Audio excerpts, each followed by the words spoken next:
What's up, everyone? Today we're going to talk about measures of center and measures of spread, otherwise known as dispersion. So let's just get into it. So when you're looking at data distributions, after you collect your data, which we'll talk about next class, and you present your data, which we'll talk about in later classes, you can then attempt to interpret it. So we're kind of going backwards here, and that's all right. One part of interpretation is finding the value of the center or the middle of the distribution. And when you do that, there's three commonly used measures for the middle of a distribution, all three of which should sound familiar. First of which is the mean, which is the arithmetic average, as we know, collect or obtained by adding up all your data and divided by the total number of pieces of data you have or your sample size. In your formula booklet, they give you this very mathematical looking formula. We know that summation symbol is just the sum, so you're adding up all the values divided by the sample size of n. It's important, but also you can just use your calculator. Once you get all of your data items into your list, which I'll show you in our example, you're looking for that first value, at that X with the bar on top. That's your mean or your average. So there's no harm in just using your calculator for it. Our second most commonly used measure of middle is the median. So it's the value that's in the middle once you've ordered it from smallest to greatest. If you have n data values, so our sample size is n, you can find it by doing the n plus 1 over 2, or looking at that value. So taking the total number of values, let's say I have 11 data values. If I do 11 plus 1, so 12, divided by 2, so 6, that sixth data value, if I counted 6 values in or 6 terms in, that would be my median. Again, helpful to know, but not super important, because you can just use your calculator. If you do that same 1-bar stats, if you push the down arrow, it'll show you the MED for the median, which in whatever this data set is 12. Our final measure of center is the mode. So the mode is the value which occurs most frequently, so whichever one happens the most. A data set can be bimodal if it has two modes. Let's say the number 4 and the number 16 both occur the same number of times. They would both be modes, and the data would be considered bimodal. But if there are more than 2 modes, we don't use them as a measure of center anymore.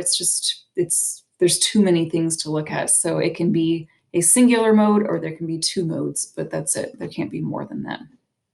There is not a thing in the calculator that will directly tell you the mode. However, there is a way that you can sort your data in your calculator or in the list so that you can see all of the numbers in order. And how you do that is you press the stat button, sort A, which is the number 2 option, will sort it ascendingly, so from least to greatest. There's also right below that a sort D for descending, which will do the opposite, greatest to least. And then you just want to choose the list that you're sorting in. Doing second and 1, we'll choose L1, which is usually the list that we put our values in, and then enter. And when you go back into that list, it will be sorted. And I'll show you that in our example. So let's get into our example. The grades on history test for 14 students were as follows. We are first being asked to find the mean, median, and mode of this data.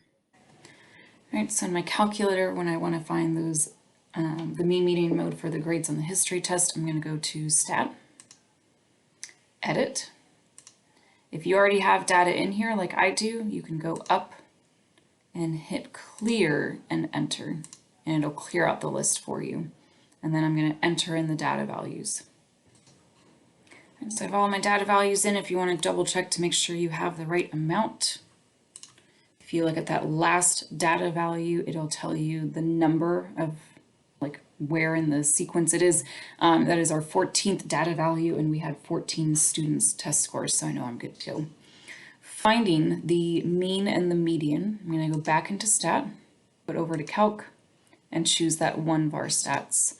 I want to make sure that the list that's labeled here is the list I put in my data values, which it is. It'll default to L1. For now, I won't have a frequency list, and I'll go down to calculate. So up at the top, it tells me my mean is 66. And if I press the down arrow, my median is 66.5. To find my mode, again, I can sort my list ascendingly or in order. If I go back to stat and choose number 2, and my information is in L1, so I'll do second and 1 to choose L1 and hit enter. You won't see much on this screen, it'll say done, but if I go back into my list, stat and edit, it's now in order from least to greatest. So I can easily look through the list and see, already I see 3 58s in a row. So I'm guessing 58 is my mode, and it is, nothing else repeats. So it's just easier to see all the data values together and which one repeats and which one doesn't. And so now in part B, when a 15th student took the test, the mean became 66.2. We're calculating the grade for that 15th student. So what that means is we're going to take the sum of these values, add an X, because I don't know what that student scored. So the sum, I'm going to write it kind of small over here, sum plus X to represent that new student's score divided by now 15 equals my new mean is 66.2. So if you look in your calculator, still in that 1-bar stats menu, you'll see the second line has the summation with the X, and that's just the sum of all the X values. So for this data set, the sum of all those X values should be 924. So when I said sum, I can now just sub in 924 for that. So 924 plus X divided by 15 equals 66.2. And then we're just solving this for X. So I can multiply both sides by 15 to get the 15 out of the denominator. So 924 plus X equals 993.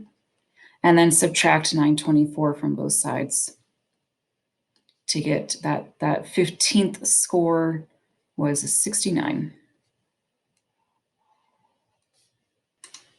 In example 2, Mindy opens some bags of candy and counts how many pieces are in each bag, and here are her results. So this table looks a little bit different, right? Instead of just having the results all in one line or one big just jumble of numbers, her bags of candy had either 23, 24, 25, 26, or 27 numbers of candy. And this frequency tells us how many bags had that amount. So this means 2 bags had 23, or 3 bags had 24 pieces. So it's just a more simple way of displaying the data instead of just all a bunch of numbers, especially when so many of them are going to repeat. All right, so when I go to enter in this data to my calculator, I'll still go into stat, I'll still go into edit, clear out the information from example 1, and I'm going to put the number of pieces of candy into L1 and their frequencies into L2. Now when I go to find my mean, median, and mode, or at least my mean and my median, if I go to stat, over to calc still, and my 1-bar stats, my list will remain as L1, but now I do have a frequency list, so I'm going to put in L2 for that. So second 2 will give me that L2, and now down to calculate. So what that does is it basically, it kind of lists out for itself that I had 2 23s and 3 24s, etc. And so it gives us that information without making us list out all that information. So my mean is that 25, and my median in this case is also 25. I can look at my table to figure out what my mode is, because remember that second list tells me the frequency. So what this means is I had 9 bags that had 25. So this is an easier way to be able to see what my mode was as well.